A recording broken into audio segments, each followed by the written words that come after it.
वालेकुम नाजरीन, उम्मीद है कि आप खैरियत से होंगे और अल्लाह ताला हमेशा आपको खुश रखे, आबाद रखे। तो नाजरीन, आज हम बहुत ज़बरदस्त से स्पेशल मेथी के पराठे बना रहे हैं।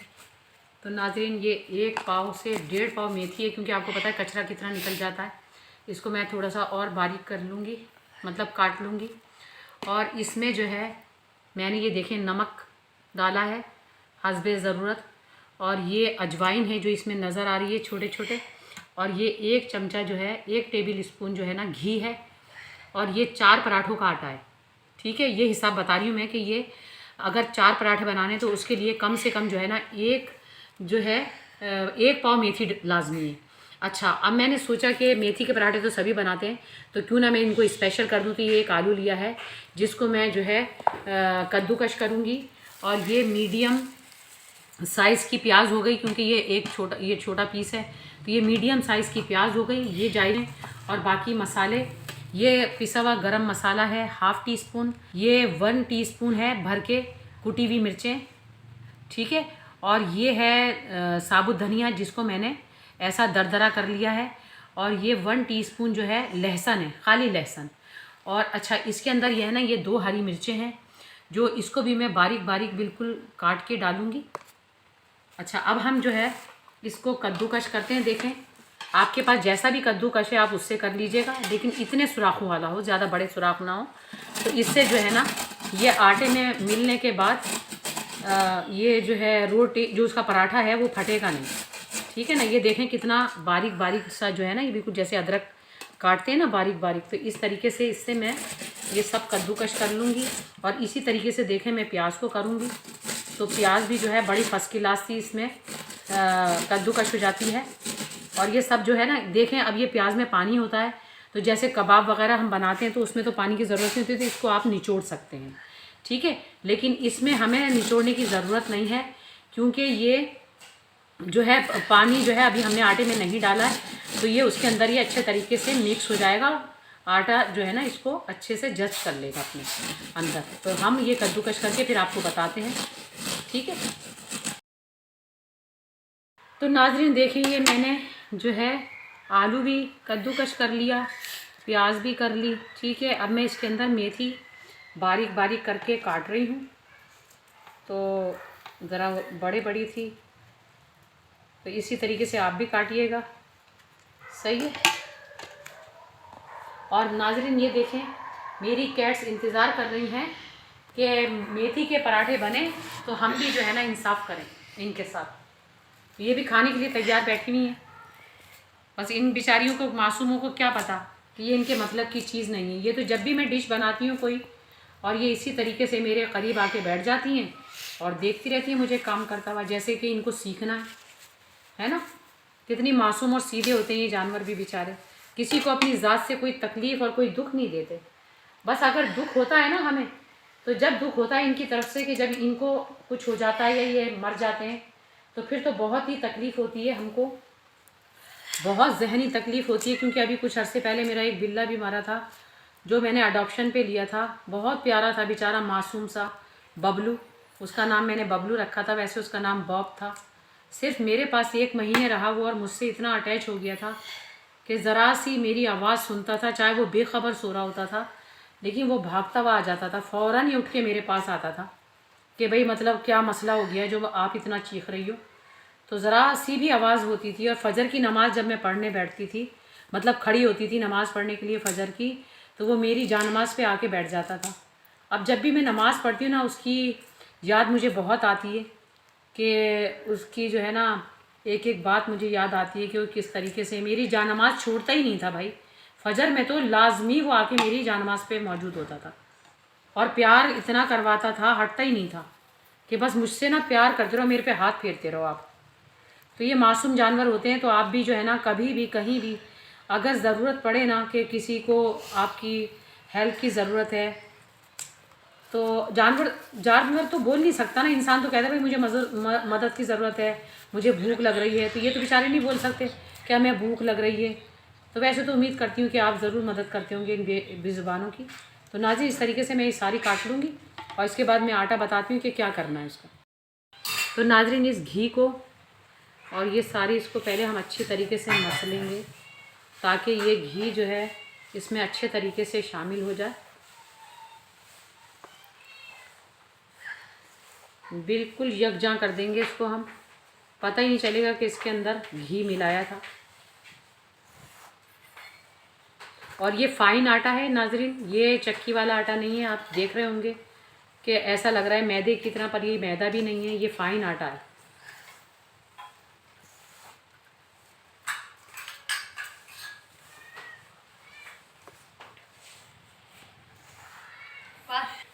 इस तरीके से आपने इसको इसमें अच्छे तरीके से शामिल कर लिया।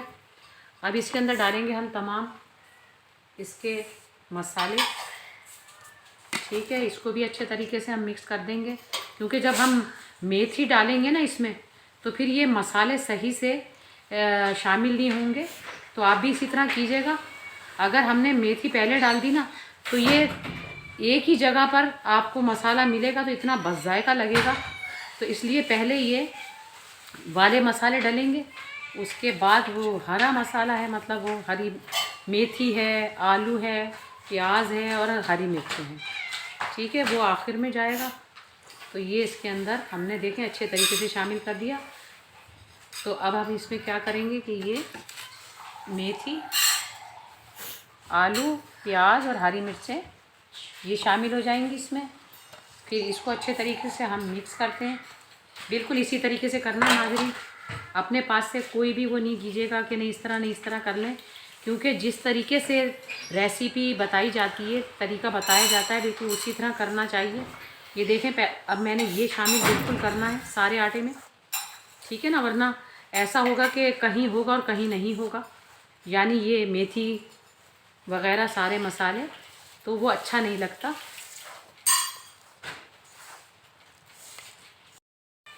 क्योंकि पकाने वाले को ही बुरा समझा जाता है। वो कहते हैं देखो ज़रा, अब देखो ना, अगर हम इतनी मेहनत करते हैं तो थोड़ी सी और सही कि अच्छे तरीके से हो जाए, कोई चीज़ भी जो है ना ख़राब ना बने। हर इंसान की यही कोशिश होती है कि मैं अच्छे से अच्छा अपने घर वालों को बना के खिलाऊं। तो नाज़रीन, अब मैं ये पानी डाल रही हूँ इसमें। ठीक है, और इसकी नरम सी डो लगाएंगे हम, हार्ड नहीं लगानी है, नरम डो लगानी है। तो नाज़रीन, अभी तो पके भी नहीं है, अभी तो आटा ही गूंद रहा। क्या ज़बरदस्त इसमें से मसालों की, मेथी की, सबकी मिलके ऐसी ज़बरदस्त खुशबू आ रही है ना, कि अगर आप भी बनाएंगे ना तो आपको मज़ा आ जाएगा। खाली आटा गूंदने में मज़ा आ जाएगा आपको, तो फिर जब पकेंगे तो फिर कितना मज़ा आएगा। इसको चटनी के साथ खाएंगे मज़े से। अब इसको रेस्ट के लिए रख देंगे हम 15 से 20 मिनट के लिए। फिर इसके बाद हम बताते हैं आपको कि इसके पराठे किस स्टाइल के बनेंगे। ठीक है, तो नाज़रीन, इतना बड़ा आपने पेड़ा बनाना है नॉर्मल रोटी की तरह। बाज़ लोग बहुत छोटी लेते हैं, बस नॉर्मल लेना है। ठीक है, इस तरीके से इसको बनाकर अब इसको हम बेलेंगे खुश्की लगाकर। ठीक है, और इसके ऊपर भी आप थोड़ा डाल दीजिएगा खुश्की को। और ये मैं इसके ऊपर इसलिए बेल रही हूँ, मेरे पास चकला है, लेकिन इस पर ना ज़रा बड़ी बन जाती है। वो चकला इतना बड़ा नहीं है कि उस पर बड़े साइज़ की रोटी बनाई जा सके, नॉर्मल चकला है वो। इसको थोड़ा पतला करके हमने बेलना है।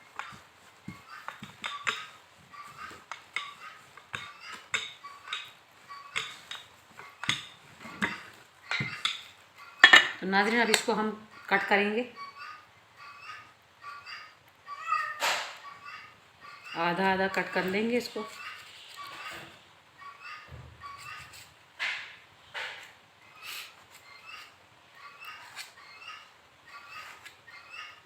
ठीक है, इस तरीके से काट के, और इसके ऊपर अब हम लगाएंगे घी।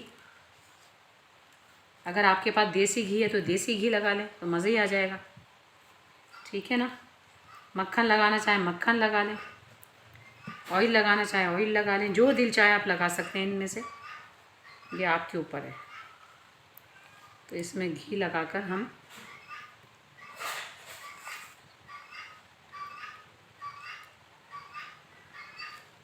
इस तरीके से हम इसको शेप देंगे।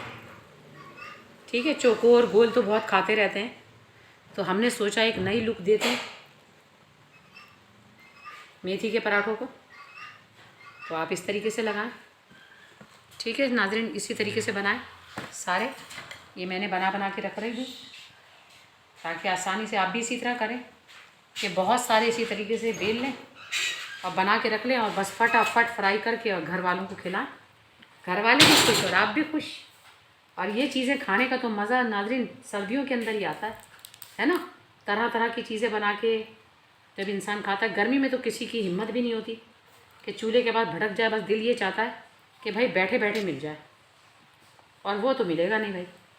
ठीक है, वो तो जन्नत में मिलेगा, क्योंकि हमारे अमाल ऐसे होंगे, हम जन्नत में जाएंगे तो जन्नत में अल्लाह ताला हमें बैठे बैठे ऐसी ऐसी नेमतों से नवाजेगा कि बस उसका हम तसव्वुर भी नहीं कर सकते नाज़रीन।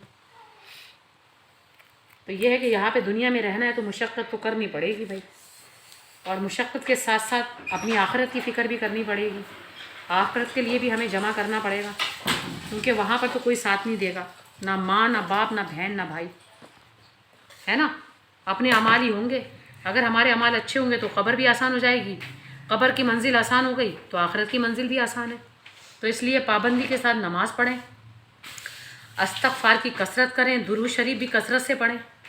ठीक है, अच्छे अच्छे नेक काम करें, किसी का दिल नहीं दुखाएं, किसी की बुराई नहीं करें। बस ये चीज़ें कर लें, छोटे छोटे बातों पे अमल कर लें तो इंशाअल्लाह ताला जन्नत तो फिर फटाफट मिल जाएगी। इधर आँख बंद होगी और उधर जन्नत मिल जाएगी। और नाज़रीन, जो भी फ़र्ज़ पढ़ते हैं ना आप, फ़जर के, ज़ुहर के, असर के, मगरिब के, इशा के, तो हर फ़र्ज़ों के बाद लाजमी आप आयतल कुर्सी लाजमी पढ़ा करें। 1 दफ़ा पढ़ें, 3 दफ़ा पढ़ें, लेकिन लाजमी पढ़ें, क्योंकि कहते हैं कि आयतल कुर्सी फ़र्ज़ों के बाद पढ़ने वाला जो है ना, 1 पाँव उसका जन्नत में होता है और 1 पाँव उसका दुनिया में होता है। तो अगर अल्लाह ताला ने लिख दी है, फ़ौरी मर गया तो सीधा जन्नत में जाएगा वो। लेकिन साथ साथ फिर अमाल भी अच्छे होने चाहिए ना, कि अगर औलाद है तो वो माँ बाप के साथ रवैया अच्छा रखे, अपने बहन भाइयों के साथ अच्छा रखे, और अगर शोहर है तो वो बीवी के साथ अच्छा रखे, बाप है तो बच्चों के साथ अच्छा रखे। तो ये है कि भाई अमाल ही जो है ना हमें जन्नत में लेके जाएंगे। अब दुनिया कहती है कि भाई ये पढ़ लो, ये वजीफ़ा कर लो, इससे ये हो जाएगा। कामयाबियाँ तो देखें हमारे अमाल के हिसाब से मिलती हैं। अगर हमारे अमाल अच्छे हैं ना तो आसानियाँ तो मिलती चली जाएंगी। तो उसके लिए तो मेहनत करनी पड़ती है, और आखिरत के लिए हमें मेहनत करनी पड़ेगी। दुनिया के लिए हम कितनी मेहनत करते हैं, मर्द जो हैं वो कमाते हैं बेचारे, इतनी मेहनत करते हैं, ख़वातीन घर में मेहनत करती हैं और अपने बच्चों को पढ़ाते हैं, लिखाते हैं। ठीक है, तो थोड़ी दीन की भी समझ देनी चाहिए औलाद को, ताकि जो है ना औलाद को तमीज़ हो और रिश्तों को निभाने का ढंग आए उनको, कि माँ बाप के साथ किस तरह रहना है, माँ बाप और बहन भाई के साथ किस तरह रहना है, और शादी होने के बाद बीवी के साथ किस तरह रहना है। तो ज़्यादती तो किसी के साथ भी नहीं करनी चाहिए, क्योंकि जो ज़्यादती करेगा वो भुगतेगा तो ज़रूर, मरने से पहले ही भुगतेगा। ठीक है, तो ऐसे काम नहीं करने चाहिए कि जो हमें ये डर लगा रहे कि भाई हम ये काम कर रहे हैं तो हमें भुगतना पड़ेगा। तो ऐसे काम नहीं करने चाहिए कि दुनिया में भी सुखी रहें और आखिरत में भी। ठीक है नाज़रीन, उम्मीद करती हूँ कि आपको मेरी बातें पसंद आएंगी। तो इस तरीके से हम तमाम पराठों को तैयार कर लेंगे। तो नाज़रीन, इस तरीके से हम इसके ऊपर डालेंगे इनको एक एक करके। देखें कितने खूबसूरत लग रहा है ये, और इंशाल्लाह पकने के बाद भी इतने प्यारे लगेंगे। ये नए स्टाइल के आपको मेथी के पराठे मिलेंगे, और जायका तो ऐसा होगा, जब खुशबू इतनी ज़बरदस्त आ रही है नाज़रीन, तो इसका जायका भी इतना आफत लगेगा।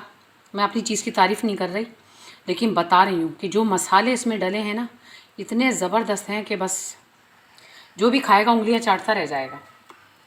क्योंकि ये खाने जो है ना, और माशाल्लाह सब्ज़ियाँ सर्दियों में अल्लाह ताला अपनी कितनी कैसी कितनी ज़बरदस्त नेमतों से नवाजता है। लेकिन हम इतने नाशुक्रे हैं कि अल्लाह का शुक्र अदा करने के बजाय, अक्सर आपने देखा होगा घर में आलू मेथी पकी, अरे हाय आलू मेथी पकाई है, हम नहीं खाएंगे भाई, हमें तो कुछ और चाहिए। तो इस तरीके से ये नाशुक्रेपन में शुमार होता है। तो हमारे बच्चों को भी यही चाहिए कि भाई ऐसे काम नहीं करें, और जो भी पके ना घर के अंदर, जो भी मिले, इंसान अल्लाह का शुक्र अदा करके खाए। ये तमाम नेमतें अल्लाह ताला की दी हुई हैं, और इंसान को चाहिए कि हर वक्त जो है ना अल्लाह का शुक्र अदा करे। दाल मिले तब भी, क्योंकि देखो ना कितनी मर्तबा ऐसा होता है कि अच्छे से अच्छा भी मिलता है, और नाज़रीन अच्छे से अच्छा मिलता है जब खा के तो खामोश इख्तियार कर लेते हैं। ये नहीं कहते कि हाँ भाई क्या ज़बरदस्त खाना था आज, अल्लाह का शुक्र है।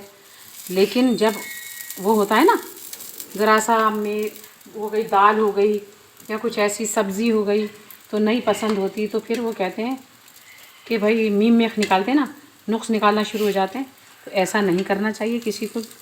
देखिए नाज़रीन कितने ज़बरदस्त लग रहा है ना, कि जब ये फ्राई कर रही हूँ मैं घी लगा के, तो इसके अंदर से ये हरी हरी मेथी कितनी खूबसूरत लग रही है ना। तो देखें ज़रा माशाल्लाह, अल्लाह ताला की शान है कि अल्लाह ताला ने कैसी कैसी नेमतों से हमें नवाजा हुआ है। तो हमें खुश होना चाहिए। सर्दियों की अलग होती हैं, गर्मियों की अलग होती हैं। तो नाज़रीन आप ना थोड़ा थोड़ा सा लगाइएगा। ये बस गलती से जो है ना थोड़ा सा ज़्यादा हो गया मेरे। और लेकिन वैसे भी पराठों के अंदर तो आपको पता होना चाहिए कि थोड़ा ज़्यादा ही अच्छा लगता है, क्योंकि इससे जो है ना थोड़े पराठे कुरकुरे से हो जाते हैं। और इस वक्त जो है ना गैस का प्रेशर बहुत कम आ रहा है, लेकिन शुक्र है कि आ रही है। बस अल्लाह ताला हमारी तमाम परेशानियां दूर करे, सबकी, हम सब की, जितनी लोग हैं ना दुनिया में, सबकी अल्लाह ताला परेशानियां दूर करे, हर तकलीफ़ से महफूज रखे अल्लाह ताला। और हम जो है ना इसके आदी हो चुके हैं, गैस के, लाइट के, तो इस वजह से हम ये तकलीफ़ें भुगत रहे हैं। और जो पहले के लोग थे तो वो तो क्या कहते हैं भाई, मज़े से चिराग की रोशनी में रहते थे। हमने भी देखी वो चिराग की रोशनी अपनी नानी के घर में इंडिया जाके, तो वहाँ पर तो उनके घर में बिजली नहीं थी, और पानी भी हम कुएँ पे से भर के लेकर आते थे। छोटे से थे हम, तो जब हम लेकर आते थे कुएँ पे से भर के पानी, या नल पे से लाइन में लग के इंडिया में कभी जाना पड़ जाता था, हमें भी शौक़ आता था कि चलो जी, जैसे घड़ियाँ उठा के, फिल्मों में आपने देखा होगा हीरोइन घड़ियाँ उठा के कभी सर पे रखती है, कभी कमर पे टिकाती है। तो वो कमर पे टिकाने वाला एक्शन जो है ना हमने भी सीख लिया था, और बड़ा मज़ा आता था।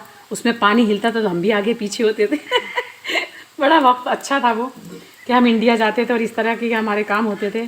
और कुएँ में से तो जब रात के टाइम में पानी कभी ज़रूरत पड़ती थी पानी की, हमारी नानी कहती थी जाओ भाई छोरियो जाके ना पानी लेकर आओ।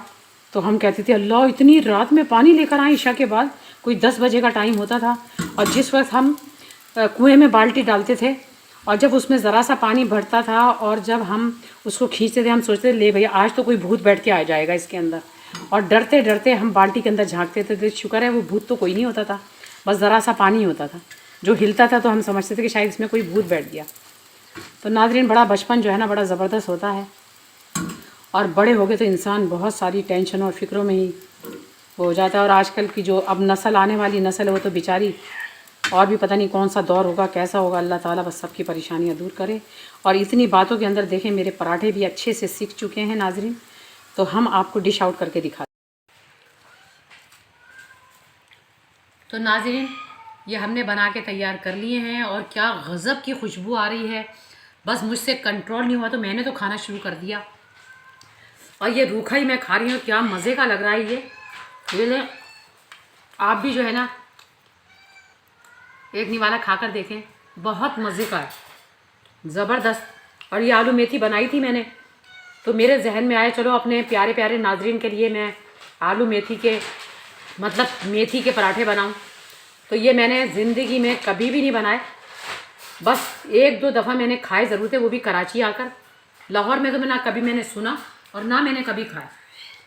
तो नाजरीन आपसे एक बात और शेयर करनी थी कि आजकल जो घी आ रहा है किसान का, मजबूरी में ले रहा है, लेकिन है भी बहुत महंगा, 520 रुपये किलो है। लेकिन अब उन्होंने क्या करना शुरू कर दिया कि उसमें पानी शामिल है। जब पैकेट खोला आप खुद सोचो कि पानी उसके अंदर शामिल है। और एक नज़र आप इधर भी डाल लें कि मेरी कैट्स को देखें कितनी बेचारी बेताब हैं कि किसी तरीके से इनको मिल जाए और ये भी खाएं। ये इधर देखें मेरे स्टूअर्ट बैठे हुए बेचारे, वो कह रहे हैं कि इधर पराठा आया ही नहीं और ये खाने पे लगी हुई है। तो नाज़रीन ये बता रही थी कि इंसान बेईमानी इतनी करे कि जितना हिसाब देना है, जितना हिसाब दे सकता है, क्योंकि जितना ज़्यादा उसके पास होगा ना उतना ही ज़्यादा उसको हिसाब देना पड़ेगा। तो अगर वो लोग सुने तो मैं उनसे भी सिफारिश करूँगी और गुजारिश करूँगी कि खुदा के लिए आप ऐसा नहीं करें, आवाम की खाल चमड़ी नहीं उधेड़ें, क्योंकि हुकूमत ही काफ़ी है। आवाम की चमड़ी उधेड़ने के लिए हुकूमत की काफ़ी है, लेकिन आप भाई भाई का खून नहीं पिएं और खुदा के लिए इतनी मिलावट नहीं करें कि जो अल्लाह को भी जाको क्या कहते हैं मुंह दिखाना है। ये नहीं कि दुनिया में रहेंगे हमेशा, कभी ना कभी तो ज़िंदगी जो है ना ख़त्म होगी और हर चीज़ फ़ानी है और हर चीज़ फ़ना होने वाली है। तो एक वक्त आएगा कि ज़िंदगी भी हमारी पूरी हो जाएगी और अल्लाह के पास जाना पड़ेगा। तो इतना ले आपके जितना आप हिसाब दे सकते हैं, ठीक है। तो हर चीज़ में मिलावट है नाजरीन। आप भी दुआ किया करें और मैं भी दुआ करती हूँ अल्लाह ताला ऐसे लोगों को हिदायत दे कि जो इतना परेशान कर रहे हैं कि मतलब चीज़ें भी जो है ना, जितने पैसे इंसान तो ये सोच के ख़रीदता है ना कि भाई हम इतने पैसे खर्च कर रहे हैं तो अच्छी चीज़ मिलेगी। अब बताएं, बंद पैकेट में भी पानी है। पहले तो मैं समझी थी कि नहीं, शायद डब्बे में किसी ने घी के डब्बे में डाल दिया होगा। नहीं भाई, नया पैकेट खोला, वो मैंने अभी पराठे फ्राई कर रही हूँ तो उसमें से भी छींटे उड़ाएं कि उसमें पानी भरा हुआ है। बताओ, घी में भी मिलावट हुई हुई है पानी की, तो कितनी गलत बात है। तो नाजरीन, उम्मीद करती हूँ आपको मेरे ये मेथी के पराठे पसंद आएंगे। इंशाल्लाह ताला आप भी बना के देखिएगा, अपनी खुसूसी दुआ में मुझे याद रखिएगा। और इंशाल्लाह फिर किसी अच्छी सी रेसिपी के साथ मैं आपकी खिदमत में हाजिर होंगी। इजाज़त चाहती हूँ। अल्लाह।